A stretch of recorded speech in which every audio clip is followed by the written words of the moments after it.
मैं किसी से पूछ कर आती हूँ, आप यहाँ बैठ जाएं। मम्मा, क्या हम लकड़ियों के बिना घर नहीं बना सकती? नहीं बेटी, लकड़ियों के बिना घर कैसे बन सकता है।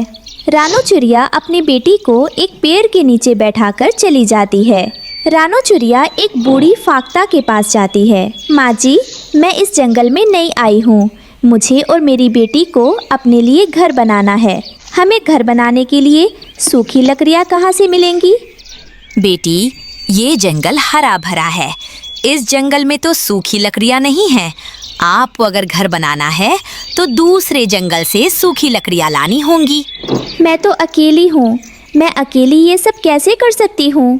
ठीक है माँ जी, मैं तिनकों से अपना घोंसला बना लेती हूँ और फिर जब बारिश होगी तो देखा जाएगा। रानू वहाँ से उड़ती है और अपनी बेटी को लेकर लकड़ी तलाश करने निकलती हैं। तब उसकी नज़र एक नारियल के पेड़ पर पड़ती है। वो सामने नारियल का पेड़ है। उस नारियल के पेड़ पर नारियल के फल भी लगे हुए हैं। हम दोनों माँ बेटी उस नारियल के फल को भी तो अपना घर बना सकती हैं। गुड़िया चिड़िया उड़कर नारियल के पास जाती है और उसमें चोंच मारकर छेद करती है। वह पानी पीती है और अंदर बैठ जाती है। थोड़ी देर में रानू आती है। गुड़िया, गुड़िया बेटी कहाँ हो आप? मम्मा, मैं यहाँ हूँ, नारियल के अंदर। गुड़िया बेटी, क्या इस नारियल में मेरे लिए भी जगह है? हाँ मम्मा, हम दोनों माँ बेटी इसके अंदर आसानी से रात गुजार सकती हैं। मुझे सूखी लकड़ियाँ नहीं मिली, लेकिन ये भी अच्छा है। ये नारियल का घर सुरक्षित भी है और मजबूत भी। रात हो जाती है, दोनों उसी में सो जाते हैं। अगली सुबह कालू कौवा और गोरी कौवी वहाँ आते हैं। कालू जी, मुझे तो भूख लगी है, कोई फल खाने को दिल कर रहा है। वो देखो, सामने नारियल के पेड़ पर एक नारियल का फल लगा हुआ है। हम वो फल जाकर खा लेते हैं। कौवे नारियल पर चोंच मारते हैं। अंदर आवाज आती है। मम्मा, ये आवाज कैसी है? शायद कोई हमारे नारियल के घर को बाहर से चोंच मार रहा है। रानू और गुड़िया बाहर निकलती हैं। कौवा, कौवा रुक जाओ, इसे मत खाओ। ये तो मेरा और मेरी बेटी का घर है। घर है? ये कैसा घर है? ये तो हमारा भोजन है। घर बनाना है तो कहीं और जाकर बनाओ।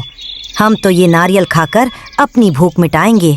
कौवे नारियल खाने लगते हैं। रानू और गुड़िया बेघर हो जाती हैं। मम्मा, इन कौवों ने तो हमारा घर ही खा लिया। अब हम कहाँ जाएंगी? चलो गुड़िया बेटी, हम किसी और जगह चली जाती हैं। वे पहाड़ों की तरफ जाती हैं, जहाँ एक बड़ा अनार का पेड़ मिलता है। मम्मा, अगर हम इस अनार के फल को अपना घर बना ले तो कैसा रहेगा? हाँ बेटी, हम इस अनार के फल को अंदर से खाकर खाली कर लेती हैं और फिर आराम से इस घर में रह लेंगी। वे अनार खाली करके उसमें रहने लगती हैं। शाम को मिट्ठू तोता आता है।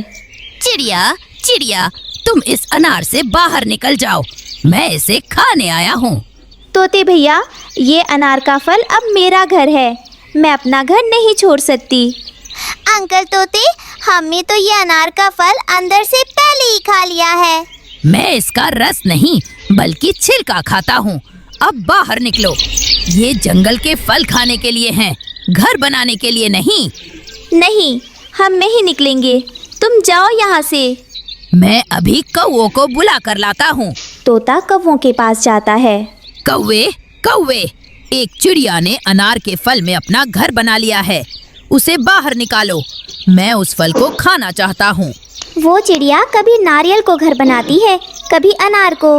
अब तो उस चिड़िया को जंगल से बाहर ही निकालना होगा। कौवे और तोता रानू के पास आते हैं।